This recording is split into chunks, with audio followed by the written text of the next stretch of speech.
자비로우신 우리 아버지 하나님, 또 이 시간 허락해 주신 것을 감사합니다.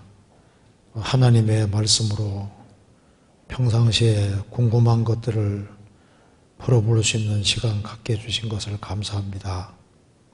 저희들에게 지혜를 주시고 총명을 주셔서 하나님 말씀을 바르게 분별할 수 있는 지혜를 주시고, 또 일상생활 속에서도 주님의 은혜와 또 주님의 지혜롭게 행할 수 있도록 도와주시옵소서. 그리고 주님께 영광과 찬송이 돌아가는 귀한 삶이 되도록 도와주옵소서. 여기에 주님의 은혜와 사랑을 사모하는 사람들이 같이 모여 있습니다. 주님께서 일일이 함께해 주시고 크신 은혜와 사랑으로 역사해 주옵소서. 주 예수 그리스도 이름으로 기도하옵나이다. 아멘. 오늘 참 잘 오신 것 같습니다. 왜냐하면 참 질문이 좀 좋은 질문이 많은 것 같아요. 그래서 오늘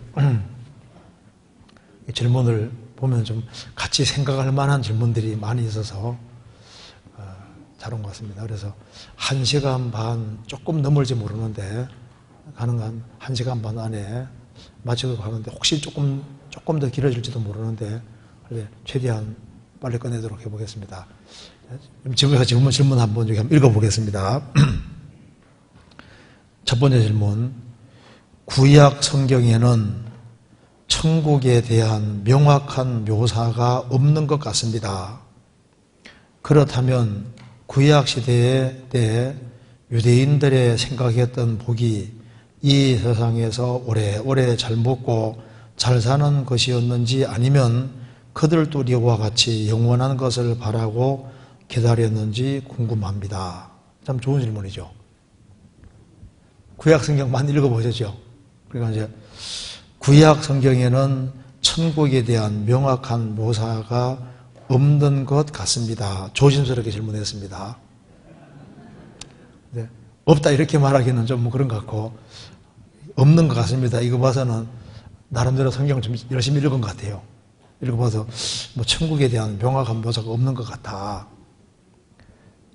그렇다면 천국에 대한 명확한 묘사가 없다면 구약시대 유대인들이 생각했던 복은 이 세상에서 오래오래 살면서 잘 먹고 잘 사는 것이 아니었겠느냐, 아니면은 천국에 대한 명확한 묘사가 없음에도 불구하고 우리와 같이 영원한 것을 바라고 기다렸을까 궁금하다 했습니다. 궁금하면 하죠. 같이 한번 생각을 해봅시다. 자, 그러면 구약 성경에는 천국에 대한 명확한 묘사가 있을까요, 없을까요? 어떤 것 같아요? 그래서 성경에 뭐라 했습니까? 너희는 여호와의 책을 어떻게 읽어보라고요? 자세히 읽어보라. 그 자세히 읽어봐야 되거든요.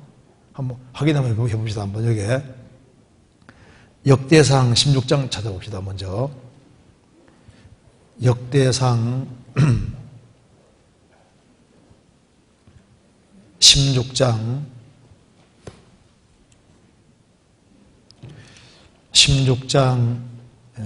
27절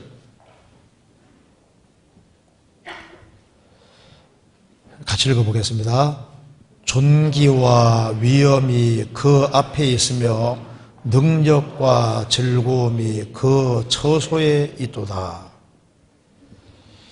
다윗이 말하기를 존귀와 위엄이 하나님 앞에 있으며, 그 하나님 앞에는 존귀와 위엄이 있습니다.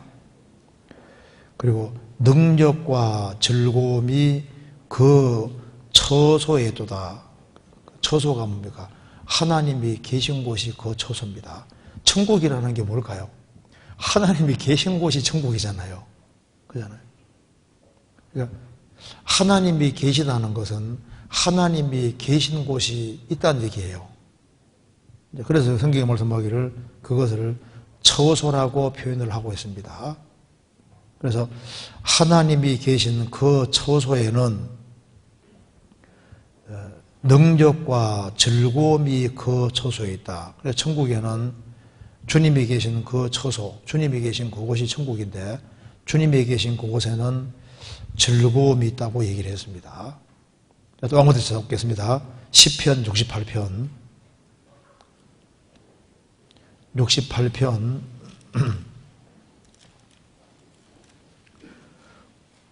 5절 같이 읽겠습니다. 그 거룩한 처소에 계신 하나님은 고아의 아버지시며 과부의 재판장이시라. 그 거룩한 처소에 계신 하나님이 그 거룩한 처소, 장소에 계시잖아요. 그 거룩한 처소가 천국입니다. 주님이 계신 곳이니까. 그 거룩한 처소에 계신 하나님은 고아의 아버지시며 과부의 재판장이시라. 그래서 그 거룩한 처소에 계신 분이 세상에 오셨는데 그분을 예수라고 하는 겁니다. 예수. 18절에 보시겠습니다. 18절에 주께서 높은 곳으로 오르시며, 왜 이 말 하냐면은 5절에 말한 대로 그 거룩한 처소에 계신 하나님이신데, 그 거룩한 처소에 계신 그 하나님이신데 바로 그분이 줍니다. 그 보시면은 거기에 17절에 여기 이제 그 16절에 보면은 너희 높은 산들아 어찌하여 하나님이 거하시려 하는 산을 시기하여 보느뇨. 진실로 여호와께서 이 산에 영영이 거하시리로다. 하나님의 병거가 천천히요 만만이라. 주께서 그 중에 계심이 신의 산 송수에 계심 같도다. 16절에 여호와, 17절에 하나님, 주라고 되어 있죠. 똑같은 말입니다. 그럼 여기 주께서 높은 곳으로 오르시며, 높은 곳으로 올라가신 분이 주입니다. 하나님, 여호와 주입니다. 그러면 높은 곳으로 올라가셨다는 것에 대해서 이것을 설명하면서 에베소서 4장에는 주께서 높은 곳에 계시다가 세상에 오셔서 땅 아래까지 낮아지셨다. 낮아지셔서 이제 부활 성천에서 다시 어디로 갔습니까? 높은 곳으로 올라갔지 않습니까? 그러니까 여기에 주께서 높은 곳으로 오르시며 그 높은 곳, 거기가 어디입니까? 거기가 거룩한 처소인 거예요, 처소. 그래서 예수님이 공생의 당시 이렇게 말씀하셨습니다. 요한복음 6장 보시겠습니다. 요한복음 6장 62절.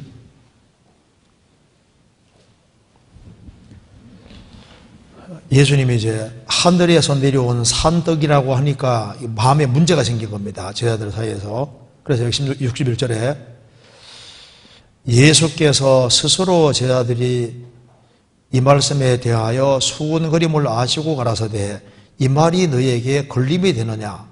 예수님이 내가 하늘에서 내려온 산떡이라고 하니까 이 말이 너희에게 걸림이 되느냐. 62절 같이 읽겠습니다. 그러면 너희가 인자의 이전 있던 곳으로 올라가는 것을 볼 것 같으면 어찌하려느냐. 인자의 이전 있던 곳, 장소입니다. 그 거룩한 처소에 계신 하나님은 고아의 아버지시며 과부의 재판장이라고 하셨는데 그 거룩한 처소에 계신 분이 세상에 오셔서 말씀하시기를 나는 하늘에서 내려온 산떡이다. 이 말하니까 유대인들이 마음에 걸림이 되니까 그러면 인자의 예전 있던 바로 그곳, 주께서 높은 곳으로 오르시며 원래 있던 그곳으로 가는 걸 볼 것 같으면 어찌 하려느냐. 그 곳이라는 것이 뭡니까? 예전에 있던 곳이 그 거룩한 처소를 채지 않을 거룩한 처소를 말하는 겁니다. 예수님이 이 말을 공생애하는 당시에 여러 번 하셨습니다. 시편 요게 요한복음 7장 보시겠습니다. 7장 34절에도 보세요. 43절부터 제가 읽겠습니다. 예수께서 이르시되 내가 너희와 함께 조금 더 있다가 나를 보내신 이에게로 돌아가겠노라. 너희가 나를 찾아도 만나지 못할 듯이요 나 있는 곳에 오지도 못하리라 하신대. 이제 내가 아버지께로 가는데 너희들은 나 있는 곳에는 오지 못할 것이다. 주님 높은 곳으로 가시는데 내가 있는 그곳에는 오지 못할 것이다. 그곳이 뭡니까? 그게 주님 계신 곳이 천국이잖아요. 그죠?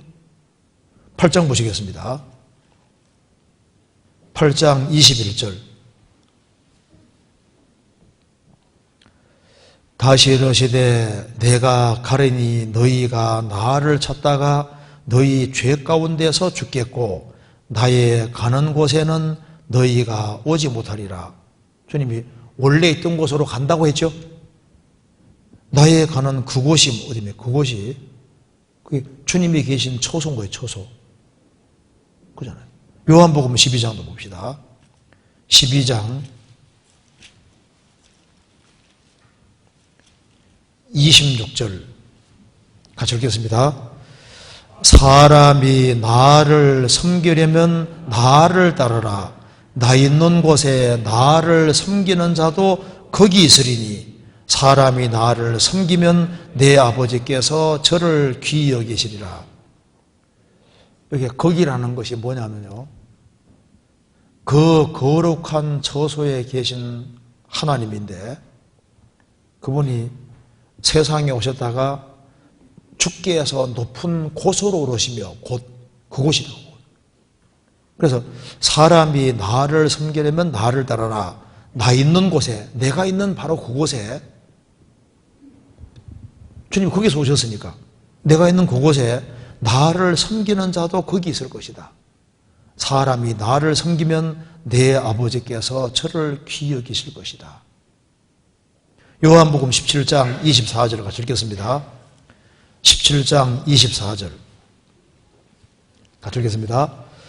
아버지여 내게 주신 자도 나 있는 곳에 나와 함께 있어 아버지께서 창세전부터 나를 사랑하심으로 내게 주신 나의 영광을 저희로 보게 하시기를 원하옵나이다. 아버지여 내게 주신 자, 구원받은 사람입니다. 내게 주신 자도 나 있는 곳에 나와 함께 있어. 주님이 계신 바로 그곳, 주님이 그곳에 계시다 오셨으니까 내가 있는 바로 그곳에 나와 함께 있어 아버지께서 창세전부터 나를 사랑하심으로 내게 주신 나의 영광을 저희로 보게 하시기를 원하옵나이다. 그래서 구약시대 때도 그 거룩한 처소가 있다는 걸 믿었습니다. 성경에서 봅시다. 이사야 63장 보시겠습니다.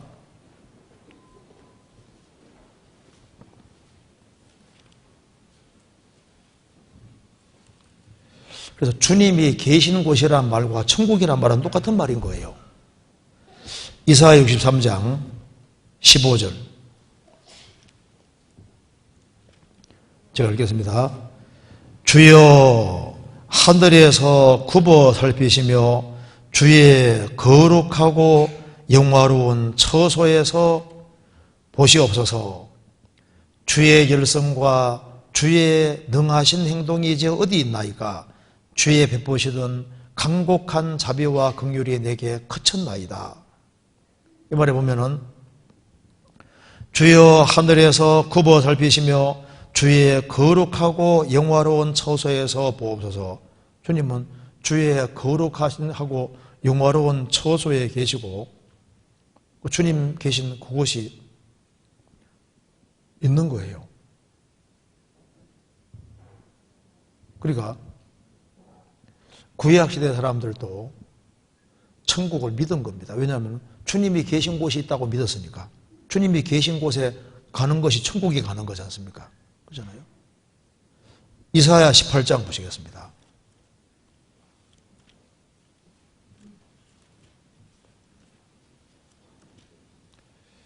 이사야 18장 4절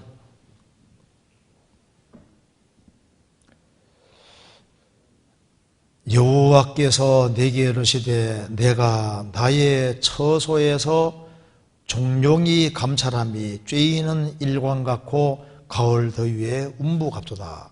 여호와께서 이사야 선지자에게 말하기를 내가 나의 처소에서 종룡이 감찰한다. 하나님이 계신 처소가 있죠. 그래서 창세기 5장 보면은 그 옛날에 에녹이라는 사람이 있었는데, 에녹은 하나님께서 산채로 그를 데려갔습니다. 그래서 히브리 11장에는 그는 믿음으로 에녹은 죽음을 보지 않고 옮겨왔다. 옮기오기 전에 하나님을 기쁘시게 하는 자라는 증거를 받았느니라. 그 에녹이라는 사람이 죽음 보지 않고 산채로 들림 받았을 때 어디로 갔을까요? 주님이 계신 그 거룩하고 영화로운 처소 굴로 간 거예요. 그렇잖아요? 그리고 열왕기 시대 때 엘리야가 회리바람과 불병거 타고 산채로 주님 데려가셨잖아요. 어디로 데려가셨을까요? 그 거룩한 처소로 데려간 겁니다. 처소로. 그렇잖아요. 그래서 예수님이 변화산상에서 변화되실 때 옆에 모세와 엘리야 같이 있었다는 거 아시죠? 그리고 주님 앞에 가 있는 거예요. 그러니까 성경에 말씀한 대로 구약시대 때도 그들이 천국을 주님이 계신 바로 그곳이 있다고 믿었기 때문에 믿음의 조상 아브라함, 이삭, 야곱이 평생 어디 살았는지 아시죠? 텐트에 살고 있어요. 텐트에. 왜 텐트에 살았냐면 그들은 주님이 계신 바로 그 세계를 바라고 살았던 겁니다. 왜? 죽음 건너가면 거기에 간다고 믿었던 거예요. 히브리서 11장 보시겠습니다. 히브리서 11장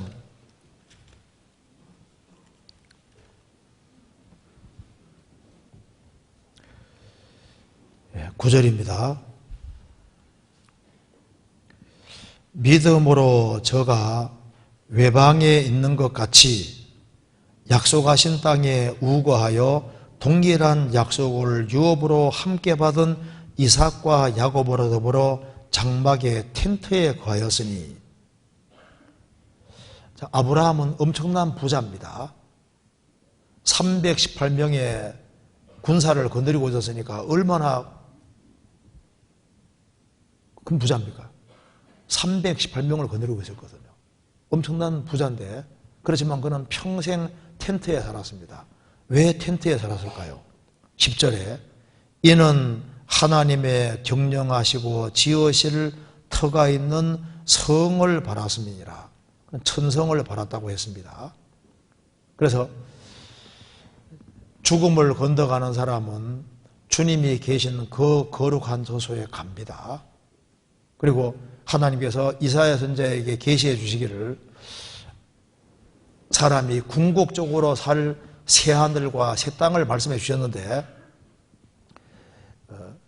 이사야 65장 새하늘 새 땅은 천년왕국 말하는 것이고 66장은 영원한 새하늘 새 땅 천국을 말하는 거예요. 찾아봅시다. 이사야 66장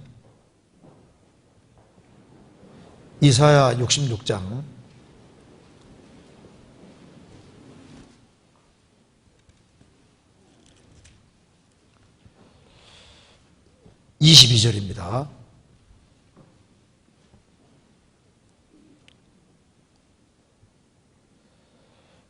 나 여호와가 말하노라.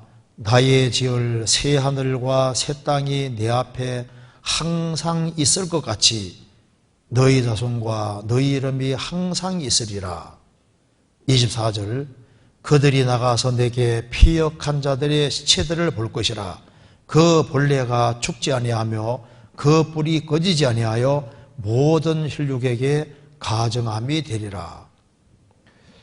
예수님이 마가복음 9장에서 이 구절을 인용하시면서 지옥은 구더기도 죽지 않고 불도 꺼지지 아니한다고 하셨습니다. 영원한 지옥불을 얘기를 하시면서 대조적으로 22절에 나 여호와 말하노라. 나의 지을 새 하늘과 새 땅이 내 앞에 항상 있을 것 같이. 그래서 계시록 21장 보면은 우리가 보고 있는 이 처음 하늘과 처음 땅이 없어지고 새 하늘과 새 땅이 나타나지 않습니까? 그래서 궁극적으로 영원한 천국과 영원한 지옥이 있는 것을 구약도 이미 말하고 있는데, 성경의 특징이 점진적으로 분명하게 알려주는 거예요. 그래서 구약시대 때도 구원 안 받은 사람은 음부에 가는 줄 알고 있었습니다. 욥기 26장에 음부가 고통하는 것이라고 얘기했잖아요. 구원받은 사람은 주님이 계신 그 거룩한 처소에 간다는 걸 알고 있었고, 또한 동시에 이제 궁극적으로 구원받은 사람은 영원한 생활의 땅, 구원 안 받은 사람은 궁극적으로 영원히 꺼지지 않는 물, 이걸 알고 있었던 겁니다. 그런데 이제 신약 성경에는 더 자세하게 설명하는 것 뿐이지, 구약시대 사람들은 뭐 전혀 몰랐다, 그거 아닙니다. 왜냐하면 구약시대 때도 이 세상이 전부가 아니라는 걸 알고 있었던 거예요. 시편 찾아봅시다. 73편 보세요.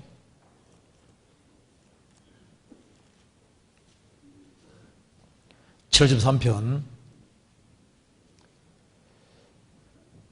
14절.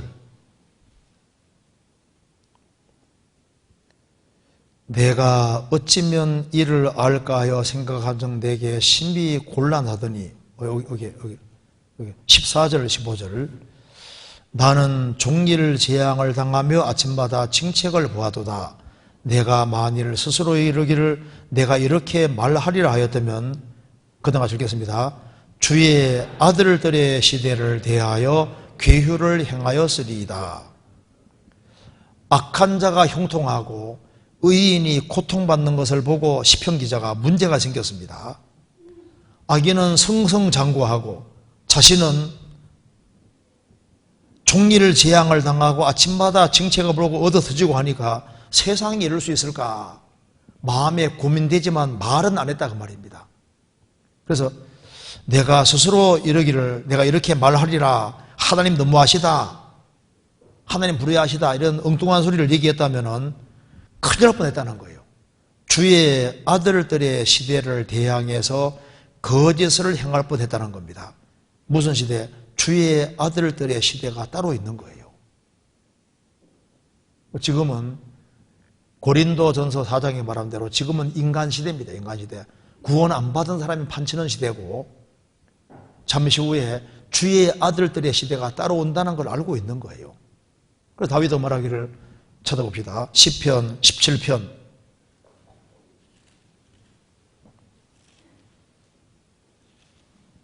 14절.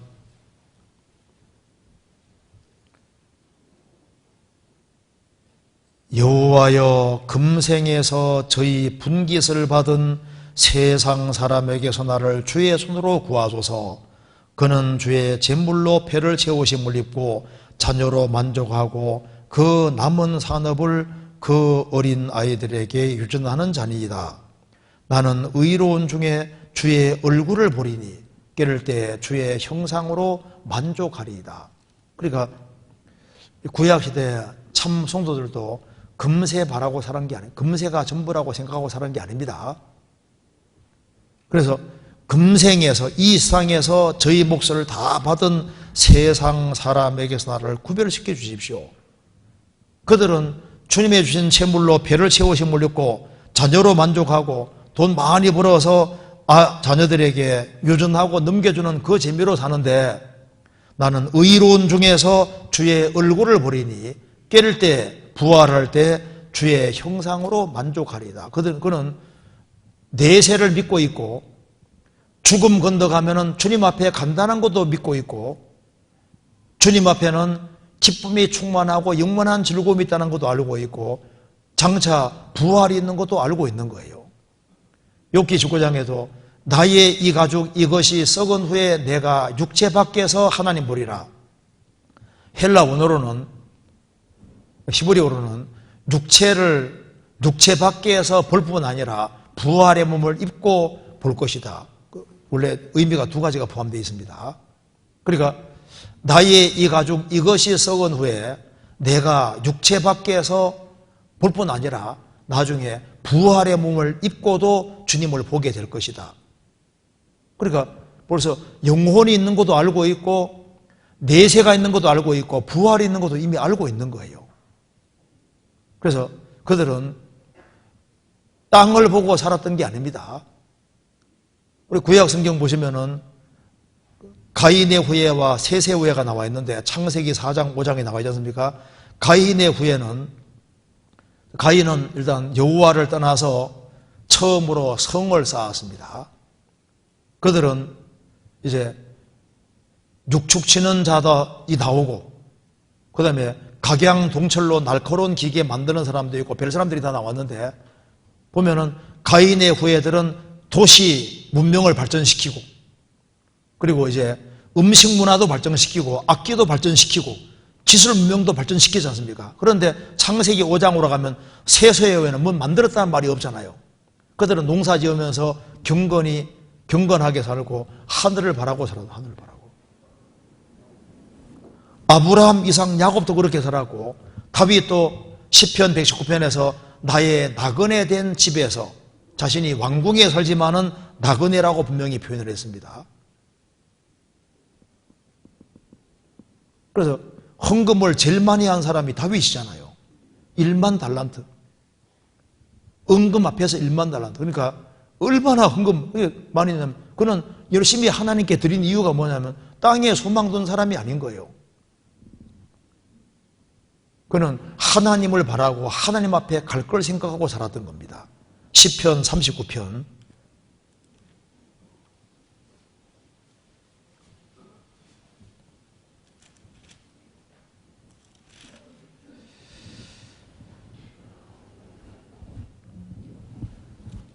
5절입니다.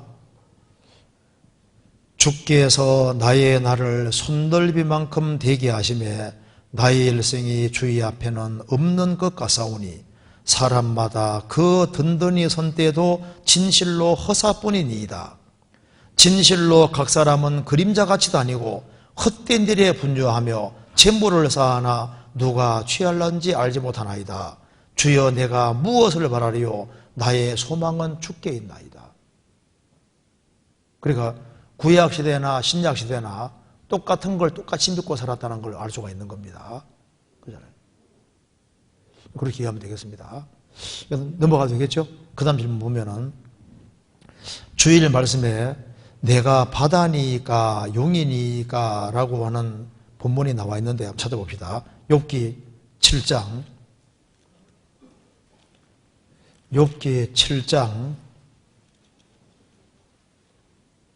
12절 7장 12절 같이 읽겠습니다. 내가 바다니까 용이니까 주께서 어찌하여 나를 지키시나이까. 이 말씀에서 본문에서 욥이 용과 자신을 비교하여 말하였는데 용은 사탄 또는 마귀라고도 들었습니다. 그런 용을 왜 자신과 비교했는지 잘 이해가 되지 않습니다. 그런데 이건 간단한 내용입니다. 이제 여기 성경에서 예수님을 어린 양이라고도 표현하고 요한계시록 5장 보면은 사자라고 사자, 라이온, 예수님을 사자라, 라이온이라고 그랬거든요. 그런데 마귀 가르칠 때도 근신하라 깨어라 너희 대적 마귀가 우는 사자같이, 그러니까 사자를 마귀라고도 표현한 것도 있고 의인은 사자같이 담대하니라, 의인을 또 사자같이 표현하고 있고 또 이 의인을 둘러쌌는데 그 사자같이 찢어내고 하나이다. 그래 그건 하나의 특징들을 말해주는 거예요. 성경에 너 아침의 아들 계명성이요, 이제 킹제임스 버전에는 루시퍼라고 되어 있는데 시보리어에는 시엘로 되어 있는데 샛별입니다. 샛별. 그런데 계시록을 보면 예수님 보고 샛별이라고 했잖아요. 빛을 밝힌다는 의미로 샛별이라는 말을 마귀에게도 사용하고 예수님도 사용하고 있으니까 그건 문맥에 따라서 판단하는 거예요. 그래서 여기서 내가 바다니까 내가 용이니까 왜 이 말 하냐면은 욥기에서 보면은 이제 용이 얼마나 이제 이 갑옷이 강한지요. 비늘이 얼마나 강한지 창을 찌르고 화살을 쏘고 작사를 던져도 소용없다 그 말입니다. 그러니까 영향을 전혀 안 받는 거예요. 그런데 욥기에 보면은 욥은 내가 전능자의 화살을 맞았다고 했거든요. 하나님이 나를 관역으로 삼으셔서 화살을 쏘았는데 용이야 화살을 맞아서도 끄떡없지만은 나는 조그만한 피조물이고 강한 존재가 아닌데 용이야 그렇게 강하니까 작사를 던지고 화살을 쏘아도 아무 문제가 안 되지만은 나는 연약한 피조물인데 용처럼 그런 강한 존재가 아닌데 왜 내 연약한 나에게 이렇게 큰 시련을 주시는 겁니까? 내게 너무 버겁다 그 말입니다. 10명의 자녀가 죽고 재산 날아가고 몸 전체가 병들고 아내가 하나님 욕하고 죽으라고 하고 새 친구가 와서 좀 너 분명히 잘못했다고 계속 이제 마음을 긁고 괴롭게 하니까 화살을 한 대 맞은 것이 아니라 재산 날아가는 화살을 맞지요. 10명의 자녀가 죽는 화살을 맞지요. 가장 가까이 있는 아내가 하나님 욕하고 죽으라고 그렇게 말하죠. 새 친구가 계속 공격하죠. 많은 화살을 만나는데 용은 워낙 강하니까 아무리 많은 화살을 맞아도 전혀 문제가 안 되는데 내게는 시련이 가혹한데 내가 그렇게 강한 존재가 아니다 그 말입니다. 그러니까 이건 내가 용이니까 그 말은 내가 마귀니까 그런 말이 아니고 용의 한 측면이 있는데 그 측면이 아주 강한 거예요. 그래서 아무리 화살을 쏘아대도 전혀 문제가 안 된다 그 말입니다. 그 가장 강한 그런 용 드라곤입니다. 려우야단 용. 그런 용의 그 강한 것을 예를 들면서 화살을 맞은 걸 얘기를 하면서 하는 얘기인 겁니다.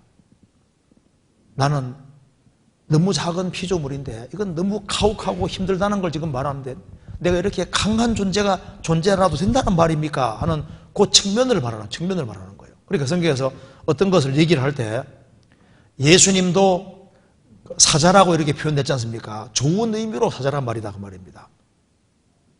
또 물어뜯고 죽이는 그 이리 같은 그런 측면으로 그런 사자를 말하는 게 아니다 그 말입니다. 그러니까 사자는 동물의 왕인 것처럼 예수님은 왕이지 않습니까? 좋은 의미로 사자도 있고 나쁜 의미로 사자도 있는 거예요. 그리고 별도 마찬가지인데 마귀는 빛을 밝혀서 극혐길로 인도하는 쪽으로 잘못된 빛으로 인도하는 샛별이잖아요. 주님은 우리를 바른 길로 인도하는 샛별이니까 그러니까 그게 이제 측면을 말하는 거니까 그렇게 해야지 용은 무조건 마귀다. 사자는 무조건 마귀다. 예수님 보고도 사자라고 했거든요. 그러니까 성경은 문맥에서 판단을 하고 이해해야지 맞다 그 말입니다. 이해되시죠? 그 다음 여기 읽어봐. 식당에서 매번 마음 상하는 일이 있어서 이제 부탁을 드립니다. 찔리는 분들이 많이 있을 것 같아요. 우리 교회 식당의 배식 장소에서 매번 새치기가 일어납니다. 그것도 새치기가 문화처럼 자리 잡고 있어서 이방인들이 보고 혀를 차면서 실망하는 것을 보았습니다. 형제자매들이 세상에 나가서는 분명히 줄을 잘 서시리라고 생각을 합니다. 그런데 왜 교회 안에서는 왜 이렇게 무질서한 모습이 자리를 잡았는지, 어떻게 이렇게까지 도가 지나친 것인지, 앞으로 어떻게 할 것인지 매번 볼 때마다 마음이 불편하고 안타깝습니다. 이런 말씀을 드리는 것 자체가 서로 부끄러운 일이라고 생각합니다. 우리 교회 식당은 배식 줄을 서면 채치기가 너무 극심합니다. 모든 형제자매들이 공감하실 것입니다. 진짜 공감하세요? 공감하실 거라고 했습니다. 사정이 급한 몇몇 분들이 뒷분들에게 양해를 구하고 먼저 서는 경우는 누구나 이해할 수 있을 텐데 하지만 우리 교회의 수준은 그런 정도가 아니라 새치기가 문화처럼 자리를 잡았습니다. 자신이 아는 분들은 무리대로 다 불러 앞으로 세워주시고 아는 분들이 아는 무리들을 또 세워주는 거죠. 매주마다 일상입니다. 늦게 뒤에 오면은 뒤에 서서 기다리는 게 상식일 텐데 우리 교회 식사 시간에는 상식이 아니다 그 말입니다. 뒷분들에게 양해를 구하는 데는 거의 없습니다. 그래서 어머니의 나치패에 전도를 하려고 지인을 데리고 왔는데 이러한 일들이 발생하여 지인이 눈살을 찌푸리면서 이제 수원교회 식당에서는 밥을 먹지 않겠다고 합니다. 분명 일찍 왔고 제 앞에는 20여 명밖에 없었는데 우리 뒤에 오는 분들이 우리 뒤에 서는 것이 아니라 앞에 서 있는 아는 형제님 쪽으로 가서 줄을 서는 것입니다. 그러다 보니 홀쭉했던 줄은 점점 뚱뚱해지고 뒤에서 밀려 줄이 좀처럼 줄어들지 않습니다. 그래서 이제 그 정도가 너무 지나쳐서 일찍 왔음에도 제가 배식을 받을 때가 거의 배식이 끝나 있었습니다. 물론 제 뒤로도 몇 분들이 줄을 서 있긴 했지만 그분들도 모두 반찬이 부족하여 제대로 받지 못하였습니다. 지인은 제 체면 봐서 저는 지인을 생각해서 어떻게든 끝까지 밥을 먹긴 했습니다. 누구에게 이 상황을 물어보니 그러면 자매도 앞에 가서 채치기를 하라고 합니다. 그렇게 하더라도 모두 이해하는 분위기라고. 어느 한두 사람의 문제가 아니라 교회 분위기가 이렇습니다. 이럴 때 이제 그냥 두고 보는 것이 좋은가요? 이것이 고쳐져야 하는 것이 아닌가요? 매 주일에 그러한 모습이 싫어서 교회 식당에서 밥을 먹지 않는 분들이 있는데 구원받지 않은 분들을 전도할 때 이런 모습이 특히 부끄럽고 전도하는 데 방해가 됩니다. 제 한 사람이 말한다고 고쳐질 상황이 아니기에 질의응답 올립니다. 이렇게 질문했습니다. 어떤 것 같아요? 여기에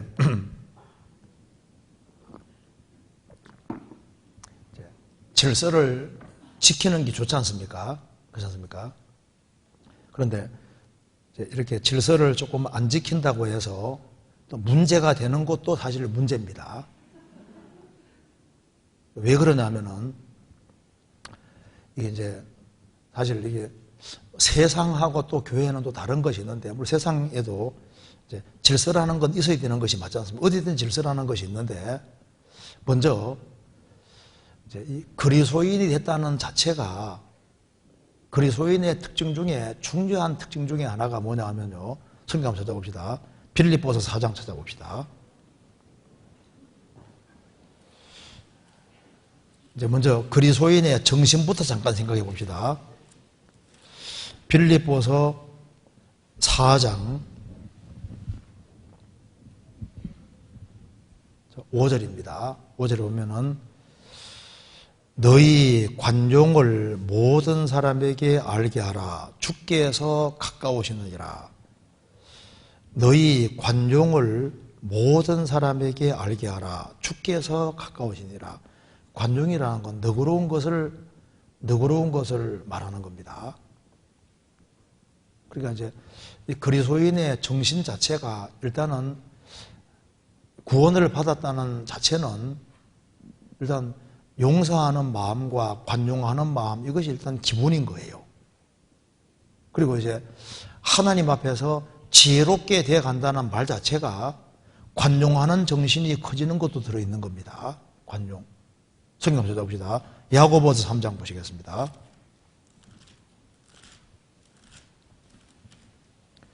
야고보서 3장 17절.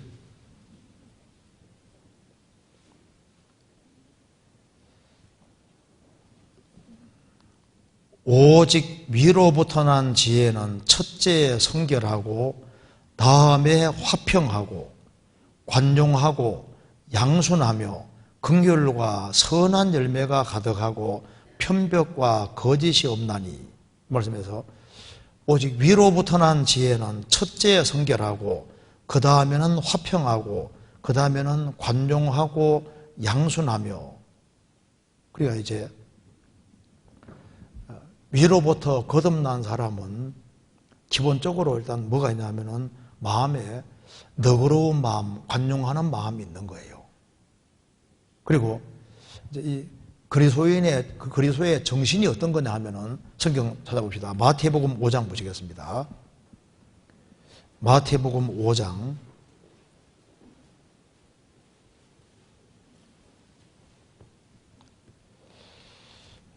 5장 여기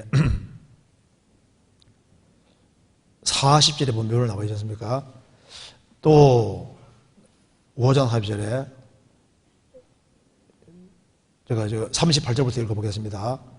또 눈은 눈으로 이는 이로 갚으라는 것을 너희가 들었으나 나는 너희에게 이르노니 악한 자를 대적지 말라. 누구든지 내 오른편 뺨을 치거든 왼편도 돌려대며 또 너를 송사하여 속옷을 가지고자 하는 자에게 겉옷까지도 가지게 하며 또 누구든지 너로 억지로 오리를 가게 하거든 그 사람과 심리를 동행하고 내게 구하는 자에게 주며 내게 꾸고자 하는 자에게 거절하지 말라.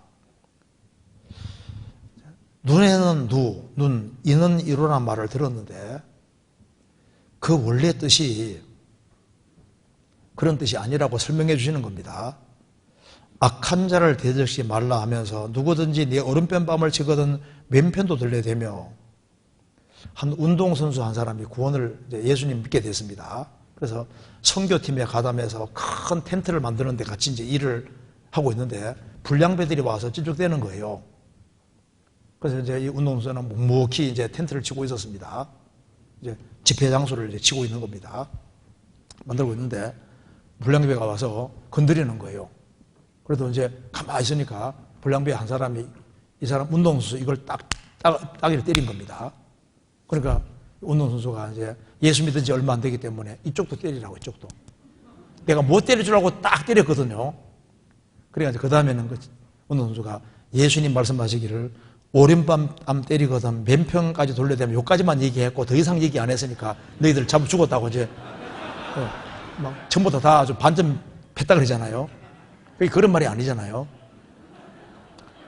여기 보면은 이제 그리고 너를 송사하여 속옷을 가지고자 하는 자에게는 겉옷까지도 주며 억지로 오리를 가게 하거든 그 사람과 심리를 동행하고 내게 구하는 자에게 주며 내게 꾸고자 하는 자에게 거절하지 마라.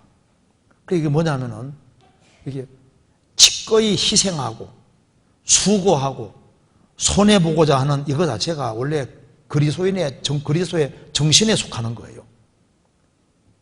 그러니까 이게 새치기 하는 것도 문제지만은 그것 때문에 문제가 크게 되는 것도 약간 신앙적으로 조금 반성을 해볼 문제가 있습니다. 그렇잖아요. 그러니까 이제 이게 이제 고쳐지면 좋은데 좀 빨리 안 고쳐져도 그것 때문에 크게 문제될 필요는 없습니다. 왜냐하면은 사랑은 무리하지 않는 것도 사랑인데 오래 참는 것도 사랑이거든요. 성경 찾아봅시다. 고린도전서 13장 보시겠습니다.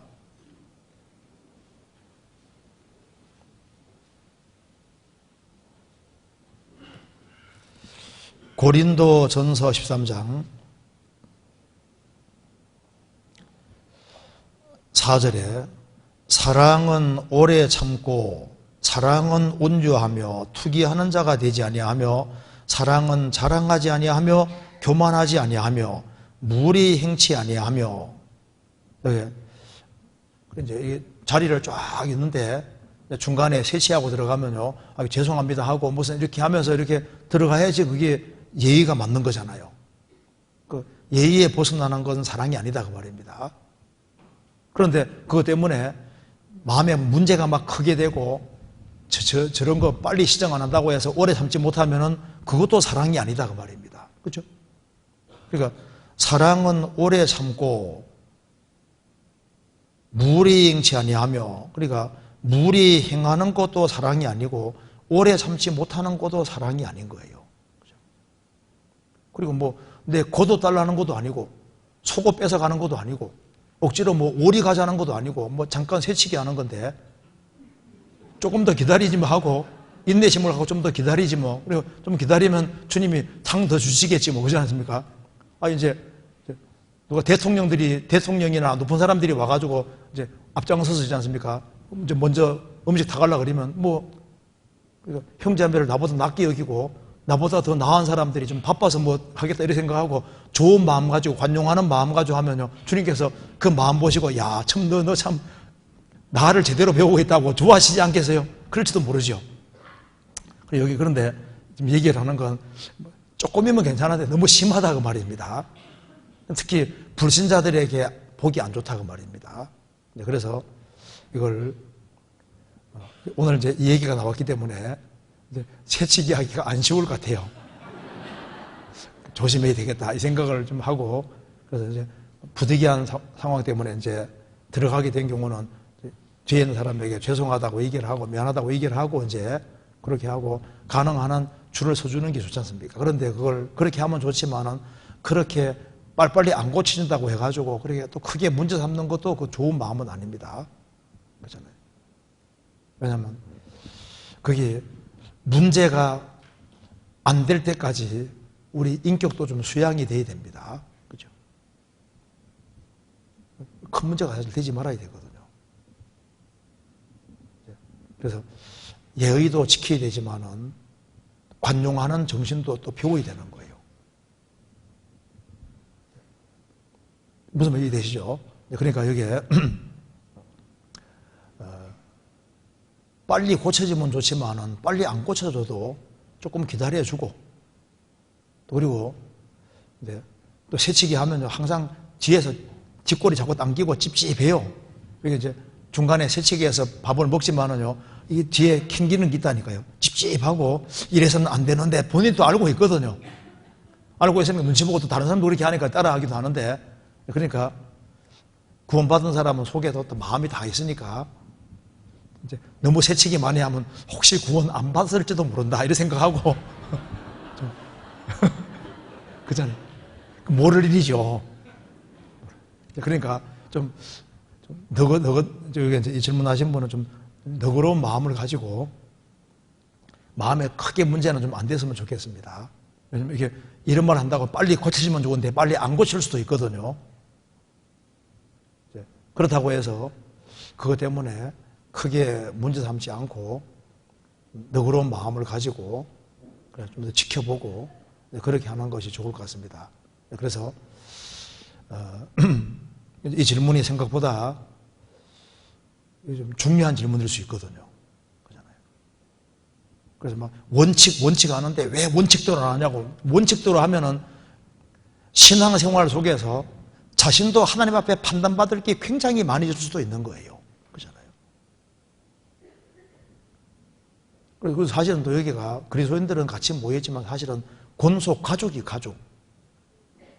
때문에 이게 남이 아니거든요, 우리는요. 대체로 바깥에 질서가 있습니까? 보통 가정집이 더 편합니까?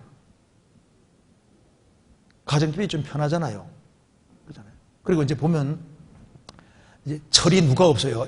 어른이 철이 없습니까? 애들이 철이 없습니까? 애들이 좀 철이 없잖아요. 그 철이 없는데 어른이 먼저 밥을 먹어야 되는데 막 애들은 막 너무 어릴 때는 막 애들이 먼저 먹기도 하잖아요. 그래서 막 중간에 새치기 하는 분들, 이런 분들은 아직 어린갑다 이런 생각할 수도 있고, 우리가 지금 여기에 회사라든가 조직 같은 게 아닙니다. 교회는 그런 회사나 조직이라든가 저 세상에서 뭐 기차 탈 때라든가 열차표 끊을 때라든가 그런 질서하고 조금 다른 가정이나 마찬가지고 같은 가족이에요, 가족.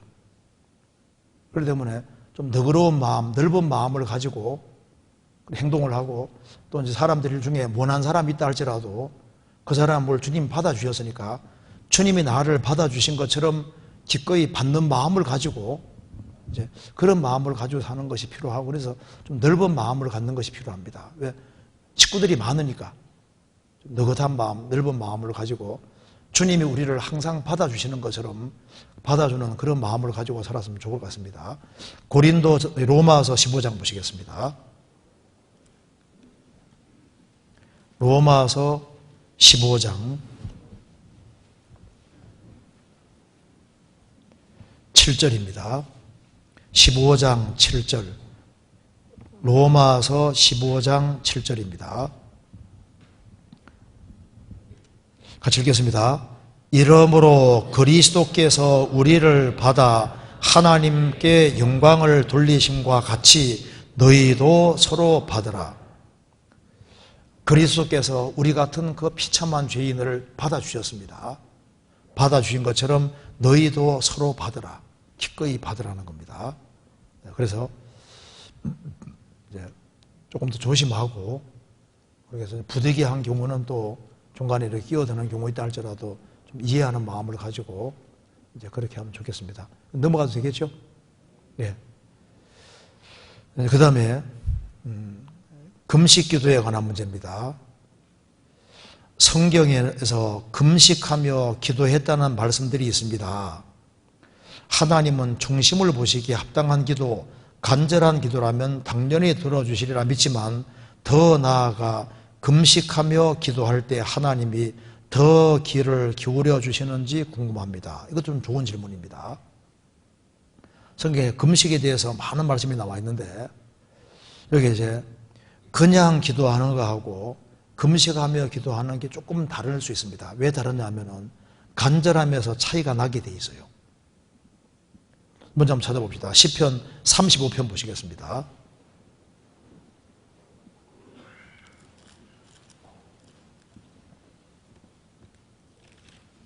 35편 13절.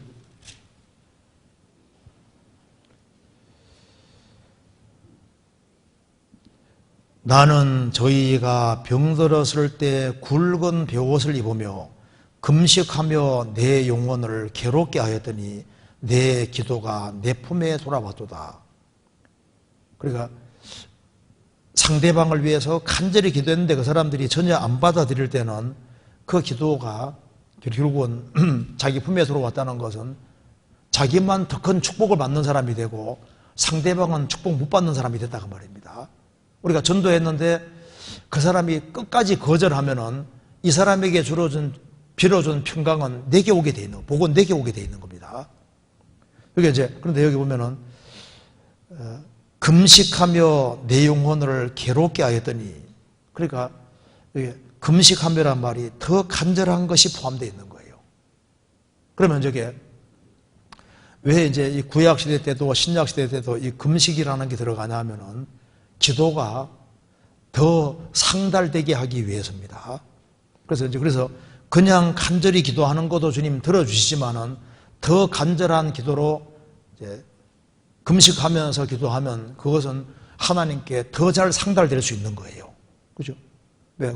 더 간절함이 들어가기 때문입니다. 굶는다는 것 자체 때문이 아니라 굶으면서도 오락한다고 성경이 책망했지 않습니까? 실제로 금식하면서 이렇게 기도한다는 것 자체가 뭐냐면은 더 간절한 마음을 표현하기 때문에 더 간절한 마음이 있는 사람은 주님이 더 크게 역사해 주시는 것이 있으니까, 그래서 이 금식이라는 것 자체가 때로는 중요한 이유가 거기에 더 간절함이 더해지기 때문에 그런 겁니다. 시편 119편 보시겠습니다.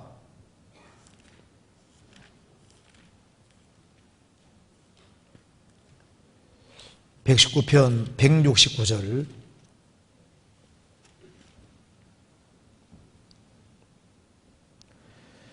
여호와여, 나의 부르짖음이 주의 앞에 이르게 하시고 주의 말씀대로 나를 깨닫게 하소서. 나의 간구가 주의 앞에 달하게 하시고 주의 말씀대로 나를 건져서. 입으로만 이렇게 기도하면 이게 천장 못 넘을 수도 있거든요. 그게 이제 정말 주님 앞에 다다르려면 그게 간절함이 있어야지 다다를 수 있는 거잖아요. 진짜라야지 다다를 수 있는 겁니다. 그런데 그 간절함에 그 금식이라는 건 그 더해지는 거니까 정말 내 기도가 정말 주님께 드려지기를 원할 때 금식하며 기도할 수 있는 거죠. 그잖아요. 그래서 여기 이제 금식하며 기도할 때 하나님이 더 귀를 기울이시는, 그렇죠. 간절함이 더해지면은 더해지는 게 맞죠. 그래서 이제 교회 안에서 봉사할 때도 수고하는 사람이 있고 많이 수고하는 사람이 있고 많이 수고하며 사랑하는 사람이 있는 겁니다. 차이가 나죠. 그러니까 충성하는 사람이 있는가 하면 죽도록 충성하는 사람도 있고 다르죠.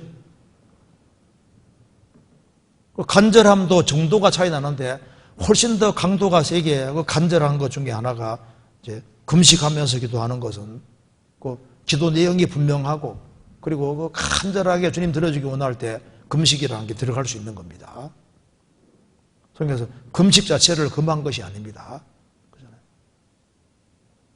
그런데 막 다투고 싸우고 오락할 바에는 금식하지 말고 그냥 차라리 적극적으로 선행하는 게 낫다고 주님 말씀하신 겁니다. 그 다음 질문 봅시다. 시편 15편 4절 보시겠습니다. 시편 15편 4절에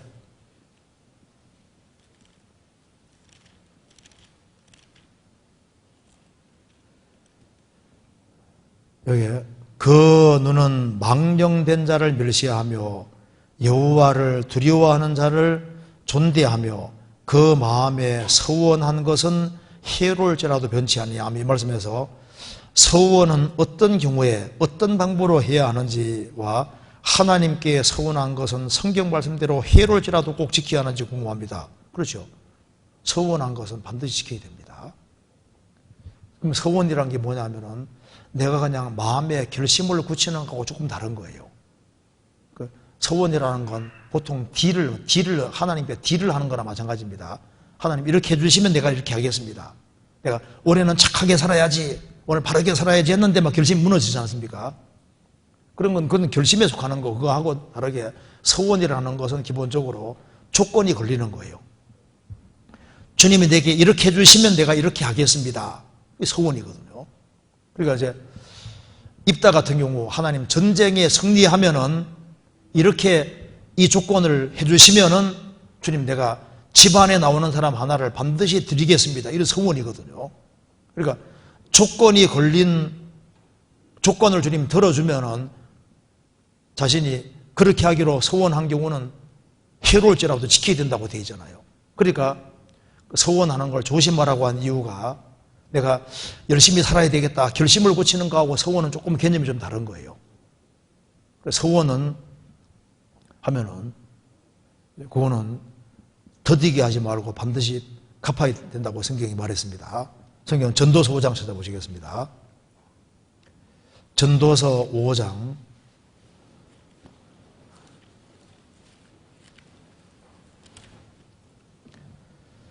4절입니다. 내가 하나님께 서원하였거든 갚기를 더디게 말라. 하나님은 우매자를 기뻐하지 아니하시나니 서원한 것을 갚으라. 서원하고 갚지 아니하는 것보다 서원하지 아니하는 것이 나으니 내 입으로 내 육체를 범죄케 말라. 사자 앞에서 내가 서원한 것이 실수라고 말하지 말라. 어찌 하나님으로 내 말소리를 진노하사 내 손으로 한 것을 멸하시게 하랴. 그래서 서원한 것은 더디게 말고 갚으라고 말씀하신 겁니다. 시편 66편 보시겠습니다.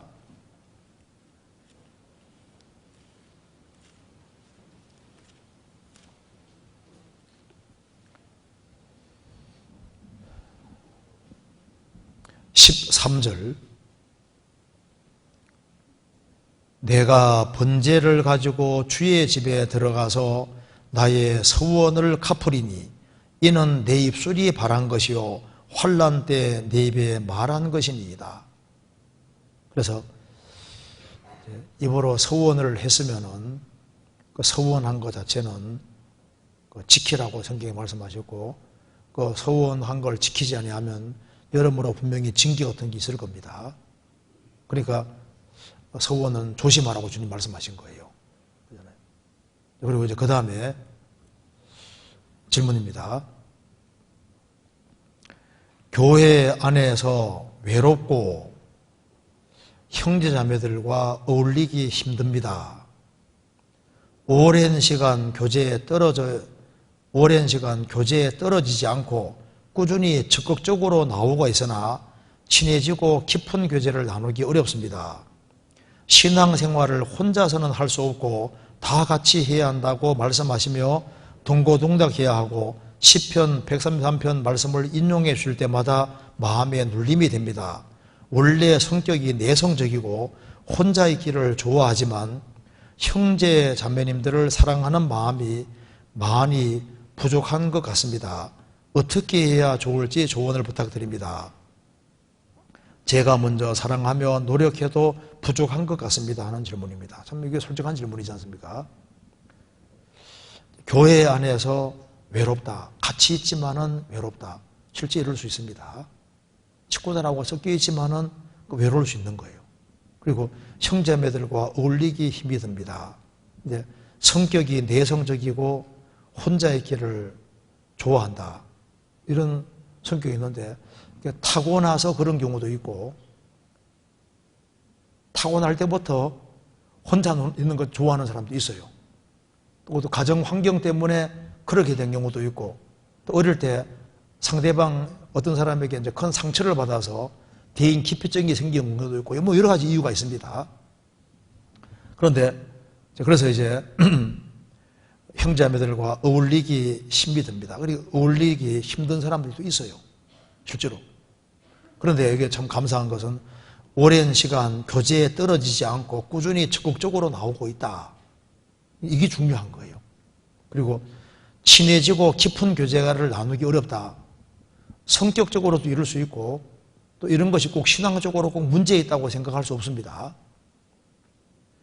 신앙생활은 혼자 할 수 없고 다 같이 해야 한다는 말씀을 하시기 때문에 동고동락해야 한다 말 들을 때 찔리고 형제가 연합하여 동거하며 어찌 그리 선하고 아름다워 그 말 들을 때도 막 찔리고 마음에 눌림이 된다 그 말입니다. 그러니까 이게 어떻게 해야 좋으냐 이렇게 하는 질문을 했는데 근데 성격이 내성적이라고 했는데 상당히 많이 이분 바뀐 겁니다. 말하기를 오랜 시간 교제에 떨어지지 않고 꾸준히 적극적으로 나오고 있다. 그 생명이 있으니까 이렇게 한 거예요. 그리고 이제 친해지고 깊은 교제를 나누기 어렵습니다. 전혀 못하는 게 아니잖아요. 이번에 보면 발전을 많이 했습니다. 그런데 내성적으로 말하면 저도 두 번째가 하면 서러운 근데 교제 가운데 꾸준히 있으면 많이 바꿔집니다. 바꿔져요. 그래서 성격이 타고나는 것도 있고 하지만은 그래도 바꿔지는 거예요. 제가 원래 태어날 때 저도 장남으로 태어났는데 남동생 둘이 있잖아요. 그럼 저는 뭐 심부름 시키면 일단 어른들 상점에 가서 뭐 사달라고 하는 것도 부끄러운 거예요. 돈 가지고 가서 뭐 사오는 것도 일단 그리고 이제 동네를 지나다닐 때 어른들을 이렇게 지나다니고 그래서 사람들 보는 게 부끄러워 가지고 이제 가능한 피해 많이 다녔습니다. 그래서 이제 뭘 사오게 시키면 동생들을 거의 시켰거든요. 동생들을. 왜냐하면 그 나서는 게 그렇게 내 마음에 안 맞더라고요. 그래서 초등학교 다닐 때도 항상 숨어서 뒤에 숨어서 다니고 눈이 안 띄려고 아주 조용히 눈이 안 띄려고. 그래서 이제 학교에 이제 수업 받을 때도 이제 마음이 뭐 시킬까봐 조마조마한 거예요. 조마조마. 초등학교 때도 조마조마하고, 중학교 때도 조마조마하고, 고등학교 때도 조마조마하고, 뭐 시킬까봐. 그래서 눈에 안 띄려고. 그러니까 이제 이게 사람하고 이제 어울리는 거, 그 원래 내 취향이 원래 안 맞았거든요. 원래 내 취향하고 전혀 다르죠. 제가 고등학교 다닐 때도 반장을 날 보고 시켰더라고. 나는 안 한다고 해서 뭐 시켜가지고 뭐 앞에서 뭐 이렇게 전달 사항 할 때 내 친구 시켰거든요. 네가 해. 원래 반장 해야 되잖아요. 그래 반장 아니 내가 안 하고 내 친구 시켜가지고 다 이렇게 지시사항 전달 사항 다 하겠다니까요. 그러니까 눈에 띄는 것이 싫은 거예요. 그러니 그런 상태로 있다가 구원을 딱 받아 놓으니까 교제 가운데 들어오는 게 어려웠을까요? 쉬웠을까요? 어려웠죠. 그래서 이제 말씀 듣는 건 좋아요. 좋은데 이제 청년들 같이 모이고 할 때 그 이제 뭐 시킬까봐 겁나는 거예요. 그래서 조용히 지나가면 좋은데 그러니까 이게 안 쉽더라니까요. 그런데 주님 명령하신 대로 있어야 되는 거예요. 여기 뭐 오랜 시간 교제 안 떨어지고 꾸준히 적극적으로 나온다. 그래서 이게 중요한 겁니다. 꾸준히 나오고 같이 이렇게 있다 보니까 주님이 자꾸 바꿔주셔요. 그리고 이제 용기도 생기게 만들어주시고 적극적인 마음을 갖게 만들어주시고 이렇게 조금 바꿔주시는데 그래서 더디게 바뀌어져도 조금 바꿔집니다. 주님 만들어주세요. 그래서 어떻게 하는 게 좋냐면은 지금 교재에 떨어지지 않고 꾸준히 적극적으로 나오는 그것을 계속적으로 하는 것이 중요합니다. 일단 뒤로 물러가면 안 돼요. 성경 찾아봅시다. 빌립보서 3장.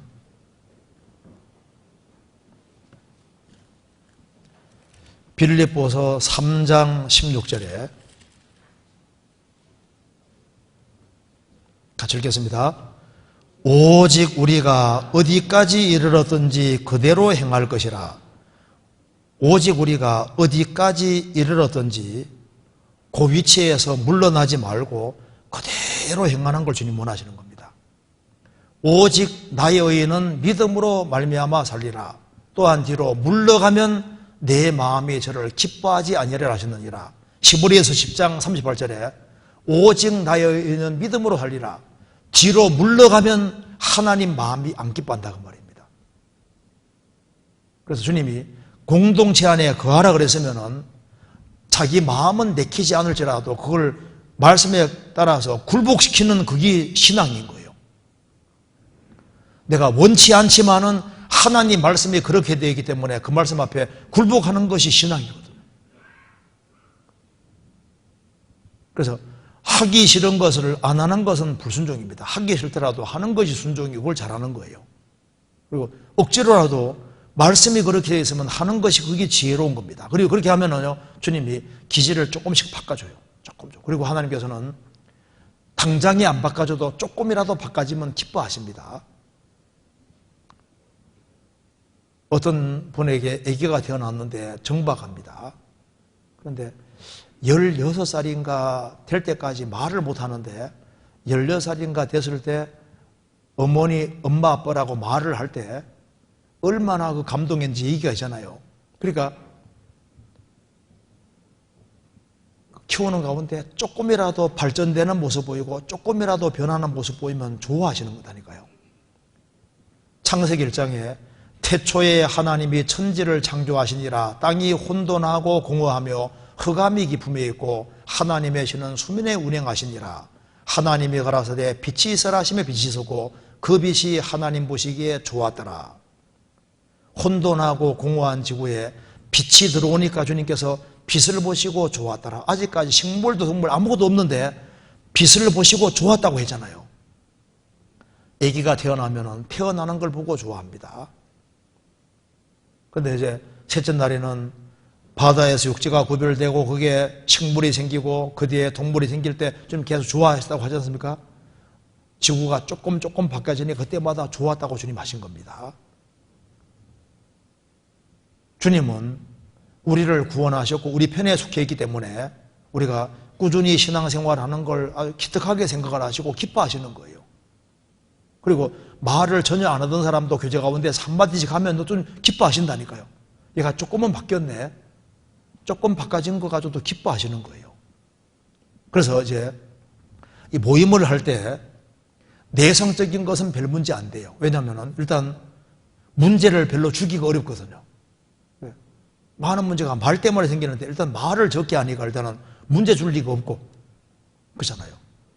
그리고 이제 자리를 잘 차지하고 있으면 되고 잘 들어주면 되는 거예요. 잘 들어주고. 그리고 이제 친해지고 싶으면은 좀 간단해요. 대접을 해주면 굉장히 친해지게 돼 있습니다.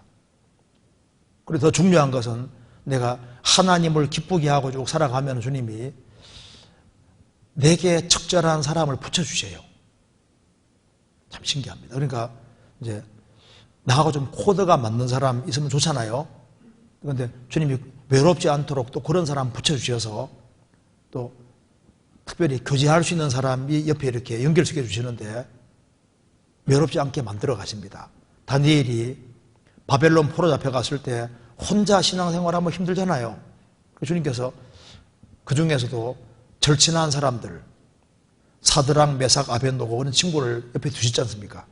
우리가 신앙생활 바르게 하면은 주님께서 신앙생활을 잘하는 사람과 친구가 될 수 있도록 엮어주세요.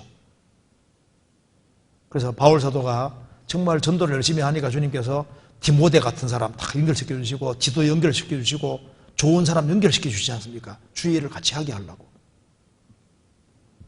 바울과 신라를 연결시켜 주시고 그래서 좋은 만남을 갖게 만들어주시는 겁니다. 그래서 주님과 교제 잘하는 사람은 주님이 좋은 사람과 만나게 해주시고 그런 속에서 또 마음의 문제가 또 해결되게 만들어주시는 거예요. 그리고 귀에 있을 때 자꾸 구원받은 식구들에게 대접해 주는 게 참 좋아요. 그게 마음을 열게 하는 참 중요한 길이 되거든요. 근데 이기적이고 이제 단독으로 있는 걸 좋아하면서 이기적이면 이게 문제인 거예요. 그런데 내성적이라도 같이 모이는 걸 좋아하고 이타적으로 되면요, 이타적이 되고 좀 희생적이 되면은 내가 말이 적고 내성적이라도 주님이 신기하게도 좋은 사람 가까이 연결시켜 주신다니까요. 그래서 지금 교제에 떨어지지 않고 꾸준히 적극적으로 나오고 있다. 그리고 이런 성향 같은 것은 완전히 바꿔지기는 참 어렵습니다. 베드로 사도가 좀 성격이 급하잖아요. 사도 요한은 신중한 사람입니다. 근데 그거 참 이게 구원받고 난 다음에도 마찬가지입니다. 그런 기질이 있거든요. 그러니까 예수님이 죽으시고 부활하시는 그날 베드로하고 요한이 둘 다 무덤으로 달려갔지 않습니까? 누가 먼저 갔습니까? 사도 요한이 젊으니까 먼저 갔지 않습니까? 먼저 갔는데 무덤 앞까지 와서 딱 서잖아요. 서서 동태를 살피는 겁니다. 속을 싹 이렇게 보면서 들어가지는 않는 거예요. 그 다음에 이제 베드로가 뒤에 따라오면서 헉헉헉 들어와서 그 다음에 뒤도 안 보고 그냥 쭉 들어가는 거예요. 들어갔고 그 다음에 사도 요한은 그 뒤를 따라 들어갔잖아요. 이거 보면 베드로가 굉장히 행동파라는 걸 알 수 있잖아요. 그래서 사도 요한은 굉장히 신중합니다. 그렇죠? 차이가 있는 거예요. 그리고 요한복음 21장에서도 밤새도록 수고했는데 물고기 한 마리 못 잡은 거예요. 그런데 예수님이 오른편으로 그물 던지라고 했습니다. 153마리 물고기가 잡혔습니다. 그대로 사도 요한은 주시다 했습니다. 예수님이다. 금방 알아차리지 않습니까? 베드로는 주시란 말을 듣고 어떻게 했습니까? 그대로 물에 뛰어들어서 예수님께로 가는 거 봐요. 그래 베드로는 막 생각도 안 하고 그냥 그대로 뛰어들고 아주 이게 용감한 행동인데 주의 일을 하면서도 그런 거예요. 그래서 그 사람마다 차이 나는데 태생이 다르고 성품이 다 차이가 납니다. 성경을 쓴 사람들도 필체가 다 다르게 돼 있거든요. 특징이 다 다른데 주님 다른 대로 사용하시는 거예요. 어떤 사람은 좀 이렇게 성격이 좀 우락부락하잖아요. 또 쓸 때가 또 있거든요. 그래서 교회 안에는 여러 분의 사람인데 다 필요한 거예요. 그래서 좀 내성적인 사람도 있어야 되고 또 좀 약간 좀 이렇게 성격이 좀 이렇게 아주 활발한 사람이 있어야 되고 여러 분의 사람이 다 있어야 되는데 교회는 산돌이 모여 있으니까 똑같으면 안 되는 거예요. 그래서 아주 외향적인 사람도 있고 내향적인 사람도 있고 조금 활달한 사람도 있고 여러 종류의 사람이 있는데 그런 사람들이 어우러져서 주의 역사를 이루는 겁니다. 그래서 약간 내성적이라든가 이런 것 자체는 문제가 되지 않습니다.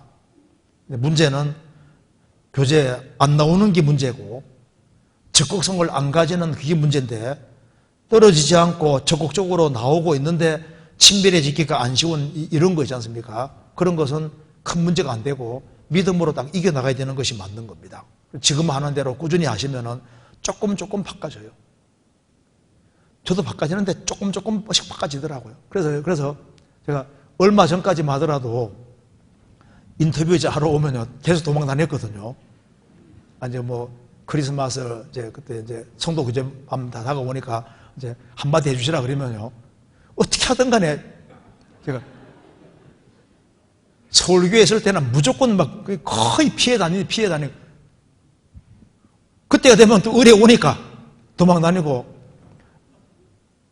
다른 사람에게 하라고 하고 그거 안 집더라니까요. 그리고 그 사람마다 좀 다르다니까. 그런데 이제 지금은 조금 바뀌어져서잖아요. 그래도 이제 앉아가지고 대충 있지 않습니까? 조금씩이라도 얘기할 수 있는. 우리 여기 서울교회 집회할 때 여기 수원 집회할 때 이유한 목사님 와서 이렇게 말씀할 때 사회에 있지 않습니까? 최원일 목사님 참 잘 보시더라고. 나는 할라 해도 이게 잘 안 되는 거예요, 이게. 저도 지금 한번 용기 내서 봤는데 그래도 안 되더라고요, 이게. 그래서 사람마다 다르다니까. 이게 진짜, 그래서 그 사람마다 노력은 좀 하는데 이게 더딘 거예요. 제가 지금 구원받은 지 몇 년 됐는데도 이 모양밖에 안 된다니까. 사회를 또 그렇게 못 보잖아요. 안 된다니까, 이게.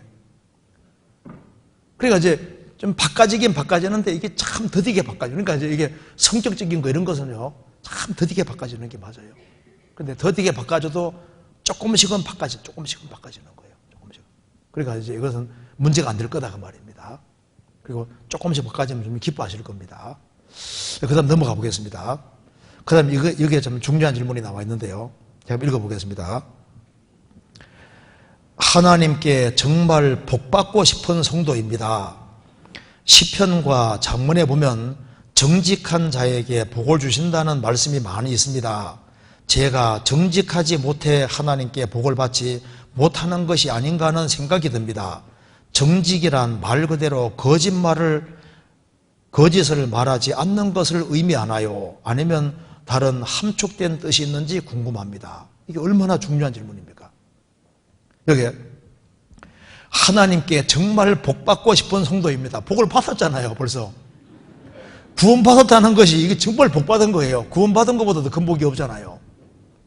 시편과 잠언에 보면은 정직한 자에게 복을 주신다는 말씀이 많이 있습니다.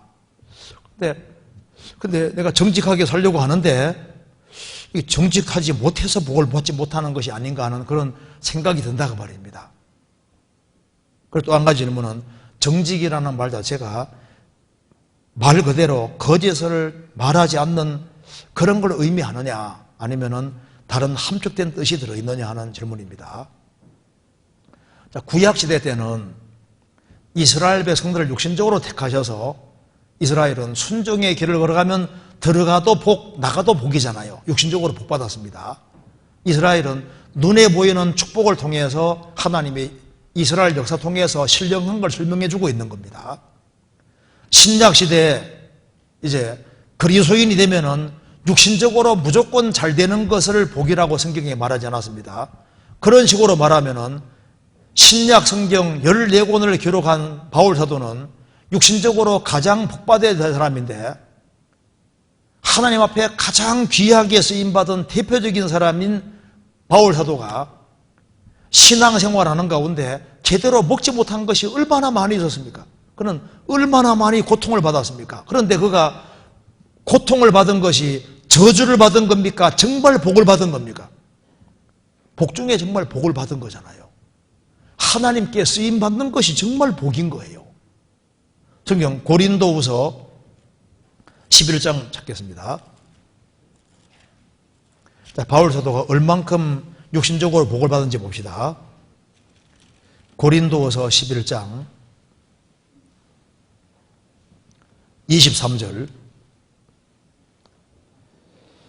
저희가 그리스도의 일꾼이냐 정신없는 말을 하거니와 나도 더욱 그러하도다. 내가 수고를 넘치도록 하고 옥에 갇히기도 더 많이 하고 매도 수없이 맞고 여러 번 죽을 뻔하였으니 유대인들에게 40에 하나 감한 매를 5번 맞았으며 3번 태장으로 맞고 1번 돌로 맞고 3번 파선나는데 일주일을 기품에서 지냈으며 여러 번 여행에 강의 위험과 강도의 위험과 동족의 위험과 이방인의 위험과 신의 위험과 광야의 위험과 바다의 위험과 거짓 형제 중에 위험을 당하고 또 수고하며 애쓰고 여러 번 자지 못하고 줄이며 목마르고 여러 번 굶고 춥고 헐벗었노라.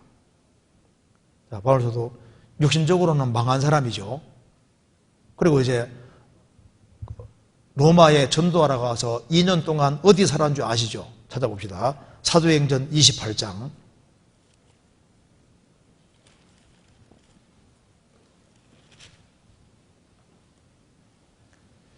30절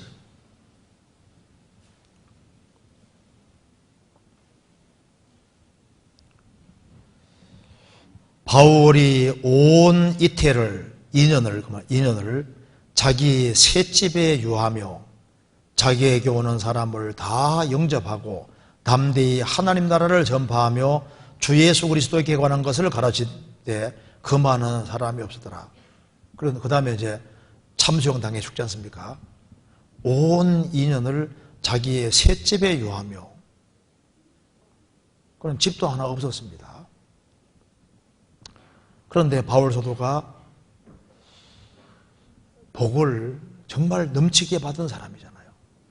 그가 하나님께 받을 상과 영광은 상상할 수 없고, 바울 사도 때문에 2000년 교회 역사 속에 바울이라는 사람이 하나님께 쓰임을 받고 성경을 기록되는 데 사용되기 때문에 얼마나 많은 사람이 유익을 받았는지 상상을 할 수가 없는 겁니다. 그게 복이잖아요. 베드로 사도는 날 때부터 안정뱅이에게 이렇게 말했습니다. 은과 금은 내게 없거니와 내게 있는 것으로 내게 주노니 나사렛 예수의 이름으로 걸어라. 은과 금은 내게 없거니와, 그는 은과 금이 없다고 했습니다. 가진 것이 없지만은 예수님의 이름을 가지고 있으니까 나사렛 예수 이름으로 걸어라. 그는 가진 것이 없는 것처럼 보였지만은 베드로 사도만큼 부유한 사람이 어디 있습니까? 그러니까 신약 시대의 진정한 복은 꼭 물질적인 것을 말하는 건 아닙니다. 물질적인 걸 좀 도와줄 수는 있지만은 육체의 연습은 약간의 유익에서나 경건은 범사의 유익하니 금생과 내생 약속이 있느니라. 내세뿐 아니라 금세에도 주님 도와주세요. 바울 사도도 어려움을 겪었지만 계속 주님 도움받고 살았지 않습니까? 진정한 복이 뭐냐 하면은 소득이 적을지라도 의를 겸하고 신앙생활을 잘할 수 있는, 그게 정말 복받은 사람인 거예요. 그래서 요한계시록 2장 3장 보시면은 스무나 교회는 환란이 있고 궁핍이 있고 장차받을 환란이 또 있잖아요. 그런데 실상은 내가 부유한 자라고 했습니다. 라오디게 교회 성도들은 말했습니다. 나는 부자라 부유하여 부족한 것이 없다 하나, 주님께서 보실 때는 너의 가련한 것과 가난한 것과 눈먼 것과 벌거벗은 것을 알지 못하노다. 주님께서 보실 때 라오디게아 성도들은 부유하다고 했는데 주님 보실 때는 너는 가난뱅이다. 서머나 교회는 주님께서 부유하다고 말씀하셨잖아요. 그래서 과부가 구찬 중에 헌금을 했을 때 두렙돈인데 한 1,000원 정도밖에 안 됩니다. 그런데 주님이 제일 많이 집어넣었다고 말씀하셨습니다. 그러니까 신약 시대에 진정한 부요가 뭐냐 하면은 구원을 받고 주님 앞에 쓰임 받는 이것이야말로 부요고, 그리고 먼저 그의 나라와 그의 일을 구하는 사람은 신앙생활을 잘할 수 있도록 주님께서 이 모든 것을 더해 주시는 겁니다. 그렇잖아요. 그래서 신앙생활 멋지게 잘할 수 있으면은 넘치게 큰 복을 받고 있는 걸 아셔야 되는 거예요. 그리고 내가 신앙생활을 자유롭게 할 수 있으면요, 그게 정말 복받은 거예요. 그리고 신앙생활 바르게 하루하루 살아갈 때 그것을 통해서 주님이 얼마나 큰 영광과 상을 줄 텐데, 마태복음 5장 보시면 8복이 나와 있습니다. 첫 번째 복이 뭔지 아시죠? 심령이 가난한 자는 복이 있나니 심령이 가난한 자는 복이 있나니 천국이 저희 것이며, 천국을 소유한 것이 복이잖아요. 그 뒤로 가면 상 받는 것이 복이라고 해서, 진짜 복은 뭐냐 하면은 애통하는 자가 복이 있다고 말씀하시고, 주님 복의 개념을 다르게 말씀하시잖아요. 가난한 자가, 심령이 가난한 자가 복이 있다. 애통하는 자가 복이 있다. 핍박을 받는 자가 복이 있다. 왜? 상이 크니까, 상. 그러니까 예수님이 말씀하신 진정한 복은 천국을 소유한 사람이 복이고, 그리고 이제 주님 앞에 갈 때 주님 앞에 상과 영광을 받을 수 있는 사람이 정말 복받은 사람이라고 복에 대해서 정확히 알려주신 겁니다. 그 외에 다른 복은 부차적인 복인데 그 복도 물론 주십니다. 먼저 그의 나라와 그의 일을 구하는 사람은 모든 걸 다 하시는 것이 맞잖아요. 그런데 여기서 이제 그 다음에 정직이란 말 그대로 거짓말을 말하지 않는 것을 의미하나요? 그런데 여기 좀 생각해 볼 것이 있습니다. 정직이라는 것이 거짓말을 안 하면 정직이냐 그 말입니다. 지생랍 한번 잠깐 봅시다. 여호수아 2장 보시겠습니다.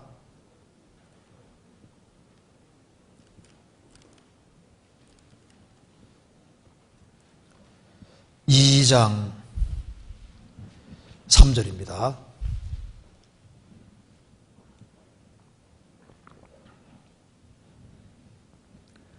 여리고 왕이 라합에게 기별하여 가로되 내게로 와서 내 집에 들어간 사람들을 끌어내라.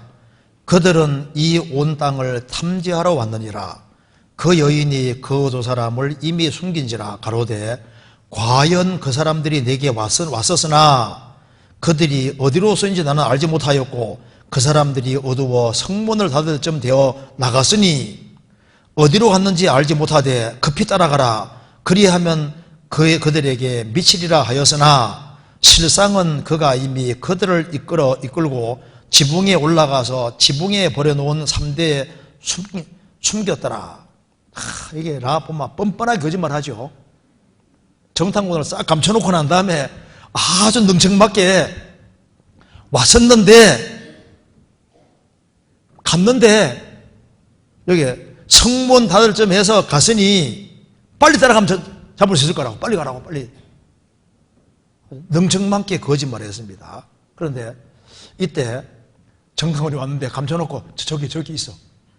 이렇게 정직하게 말할 때 이게 정직일까요? 아니면은 안 감춰주면 이 사람이 죽는데 이렇게 얘기해서 사람들 따돌리고 이 사람을 살려주는 이것이 정직이냐 그 말입니다. 어느 것이 더 큰 정직에 속하는 거예요.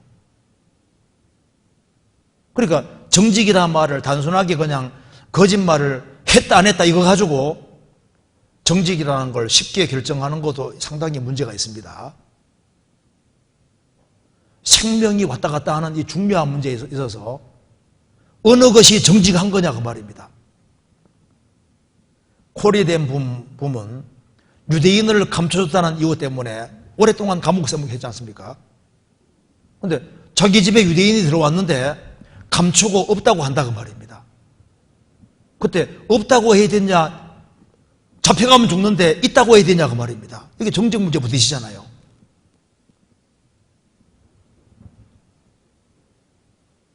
성경에서 거짓말 자체를 칭찬하지 않지만은 이 기생 라합의 믿음을 칭찬하고 있잖아요. 하나님을 두려워했기 때문에. 그러니까 단순하게 그러니까 정직하다는 이 개념 자체를 또 한번 생각해 봅시다. 여기에 출애굽기 2장 보시겠습니다. 출애굽기 1장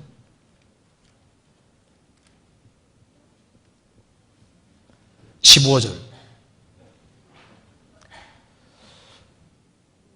애굽 왕이 시보리 산파 십보라라 하는 자와 부하라는 자의 길로 가로되 너희는 시보리 여인을 위하여 조산할 때 살펴서 남자여든 죽이고 여자여든 그를 살게 두라. 그러나 산파들이 하나님을 두려워하여 애굽 왕의 명을 어기고 남자를 살른지라. 애굽 왕이 산파를 불러 그들에게 이르되 너희 어찌 이같이 하여 남자들을 살렸느냐? 산파가 바로에게 대답하되 시보리 여인은 애굽 여인과 같지 아니하고 건장하여 산파가 그들에게 이르기 전에 해산하였더이다 하며 하나님이 그 산파들에게 은혜를 베푸시니라. 21절에 산파는 하나님을 경외하였으므로 하나님이 그들의 집을 완성케 한지라. 왕 앞에서 뻔뻔히 거짓말했잖아요. 그런데 하나님께서는 하나님을 경외했다 그리고 그 집을 왕성케 했다고 했습니다. 그러니까 정직이 하나님을 더 두려워하는 것이, 왕보다 하나님을 더 두려워하고 행동하는 것이 오히려 정직일 수 있는 거예요. 그러니까 이 거짓말에 대해서 이걸 좀 더 신중하게 생각을 해야 됩니다. 자, 다윗이 기름 부음 받을 때 사울이 왕으로 있는데 이제 누가 기름 부어서 왕이 될까 지금 초긴장입니다. 그래서 하나님께서 이제 이새의 집에 가라고 했습니다. 하나님, 가다가 너 뭐하러 왔냐 물을 텐데 기름 부으러 왔다 그러면 내 목도 날아가고 다윗 목도 이제 이새 집도 큰일 나는데 어떻게 될까요? 하니까 그거 갈 때 이제 제사하러 왔다고 해라 하면서 제사하러 왔다고 고고하고 원래 목적은 뭡니까? 원래 목적은 기름 붓는 것이 목적이거든요. 그런데 기름 부으러 온 것은 얘기하지 말고 제사하러 왔다고 얘기를 하고 주된 목적은 얘기를 하지 않았습니다. 그렇잖아요. 이랬을 때 이것이 거짓말이냐 아니냐? 그렇게 했잖아요. 하나님 그렇게 하라고 시켰거든요. 그럼 우리가 이게 이제 어디까지가 정직이냐? 성경 한번 찾아봅시다. 여기 시편 34편 보세요. 1절 봅시다.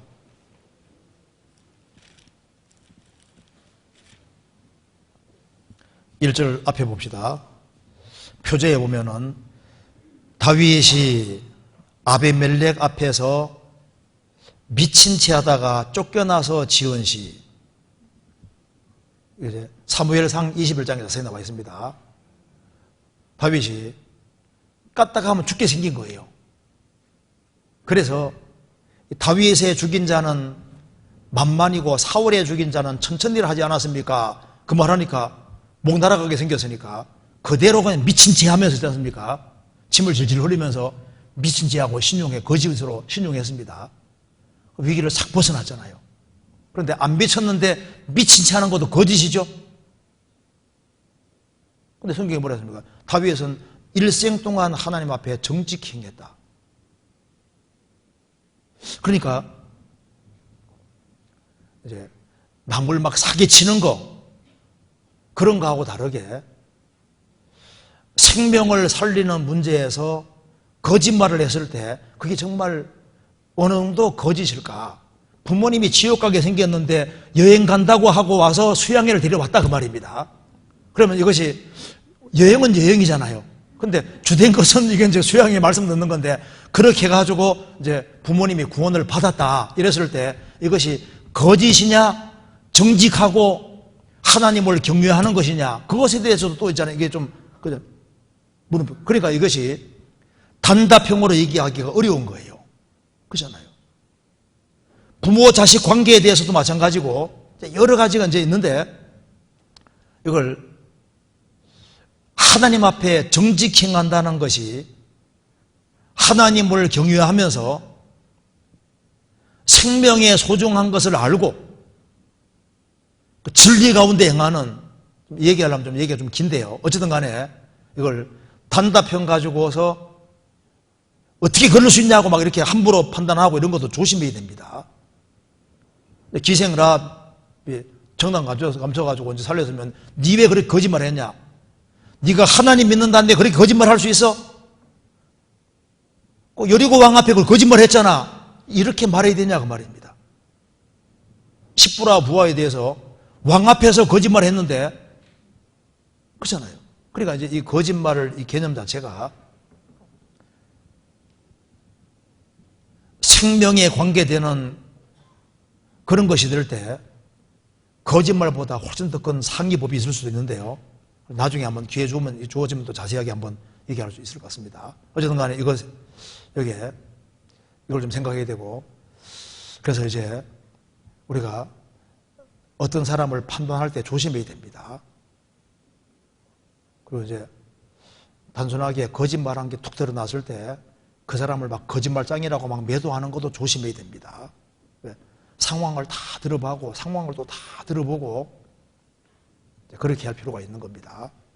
그래서 우리가 하나님 앞에서 최대한 정직하게 행하려고 노력을 해야 되는 것이 맞지 않습니까?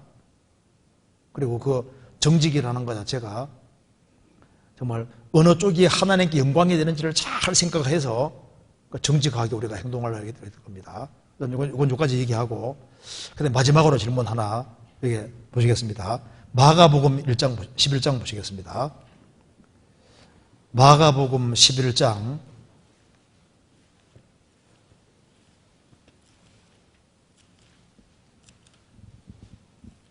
15절.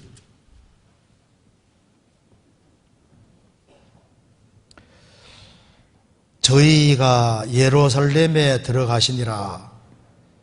들어가니라 예수께서 성전에 들어가사 성전 안에 매매하는 자들을 내어 쫓으시며 돈 바꾸는 자들의 상과 비둘기 파는 자들의 의자를 둘러보시며 아무나 기구를 가지고 성전 안으로 지나다님을 허치 아니하시고 이에 가르쳐 이르시되 기록된 바 내 집은 만민의 기도하는 집이라 칭함을 받으리라고 하지 아니했느냐.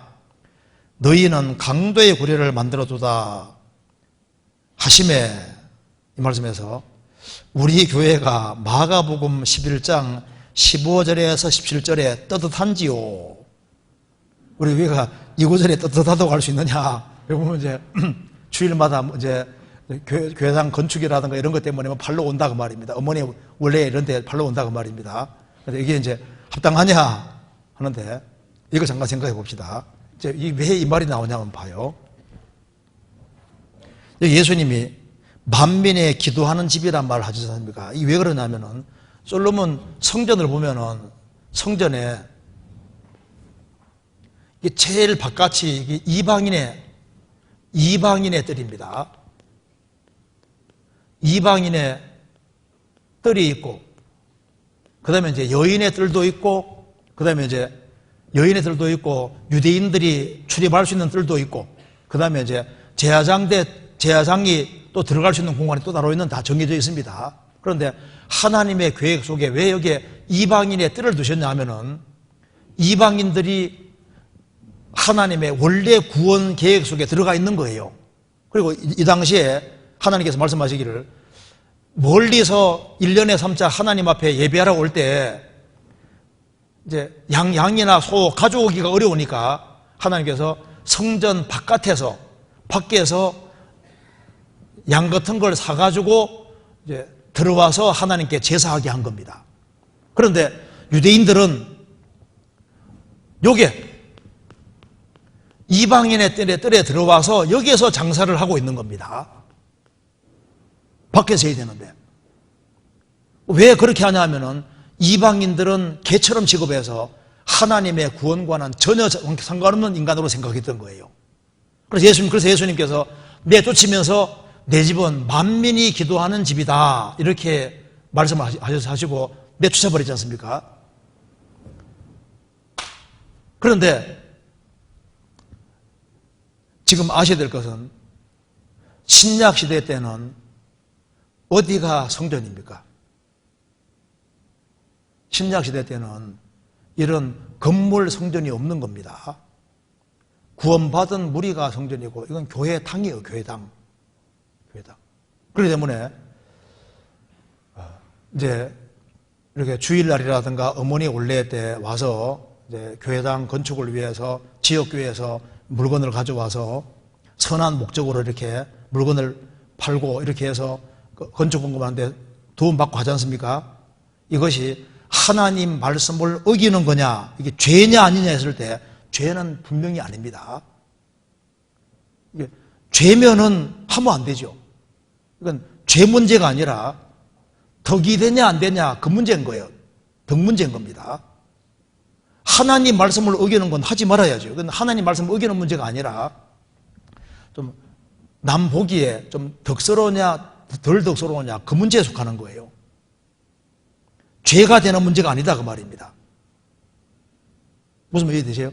그러니까 이것이 하나님 말씀을 어기는 문제가 안 되는 거예요.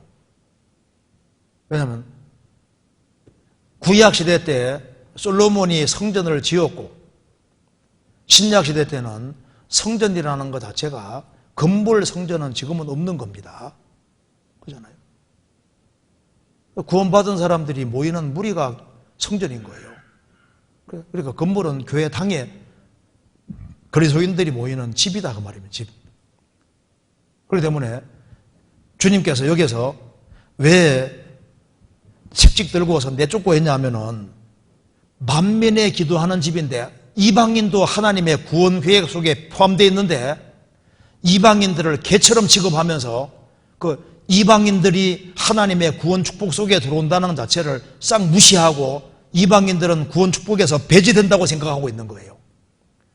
그래서 주님께서 내 집은 만민이 기도하는 집이라고 칭함받으려 하지 않았느냐 하면서 내쫓아 버린 거예요.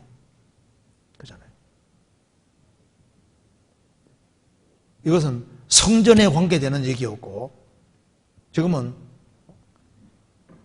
교회당 건물입니다.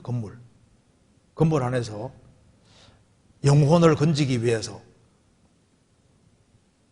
그리고 이제 건축을 하기 위해서 돈도 필요하고, 그렇게 하니까 그 지역교회에서 구원받은 식구들이 고생해서 물건을 만들어 와서 그걸 봉사로 해가지고 팔고 이렇게 해서 돈 조금씩 모아가지고 그렇게 해서 교회당을 짓고 그렇게 하면요, 그 얼마나 선하고 얼마나 좋은 거예요. 근데 그걸 이제 어떤 사람은 좀 이제 성전 개념으로 이해하는 사람은 저건 좀 안 좋다. 그러니까 그건 덕 문제지 죄 문제가 아니다 그 말입니다. 그러니까 우리도 가능하면은 그런 것은 지향하려고 노력을 하는 거예요. 그렇잖아요. 그래서 이걸 덕스러움 좀 더 덕스러우냐 덕스러우지 못하냐 하는 그런 문제고, 그리고 이제 식구들이 헌금을 아주 많이 해주고 지역교회에서도 헌금을 많이 해주고 하면 좋은데, 그 교회가 또 너무 어리고 너무 작고 식구들은 너무 적은데 이거 뭐 할 수가 없는 거예요. 그러니까 그들이 봉사를 해가지고 가져와서 하면요, 좀 팔아주시면 팔아줘가지고 그렇게 하는, 그래서 그걸 원래 선하게 봐야 되는 게 더 맞는 겁니다. 그렇잖아요. 그러니까 이것은 이게 이제 질문하는 질문이, 우리 교회가 이것에 대해 떳떳한지? 떳떳하지요. 죄가 아니니까. 근데 조금 덕스러우냐? 덕스럽지 않을 수는 있는 거예요. 죄가 된다면 하지를 않지요. 이 말 이해되시죠? 그러니까 그래서 우리가 믿음 다음에 덕이기 때문에 가능하면 덕을 세우고 다른 사람들이 좀 이렇게 좀 안 좋은 마음을 갖지 않도록 조심조심 하는 거예요. 그렇게 이해를 하면 되겠습니다. 좀 이해되시죠? 그렇게 이해하면 되겠습니다. 같이 기도하시겠습니다. 자비로우신 우리 아버지 하나님, 저희들을 주의 보배로운 피로 구원해 주신 것을 감사합니다. 저희들에게 지혜를 주시고 이 세상에서 주님의 복음과 주님 영광을 위해 살 수 있도록 더욱 역사해 주시고 도와주옵소서. 우리 나머지 모든 생에 주의 거룩한 말씀으로 다스려 주옵소서. 주 예수 그리스도 이름으로 기도하옵나이다. 아멘.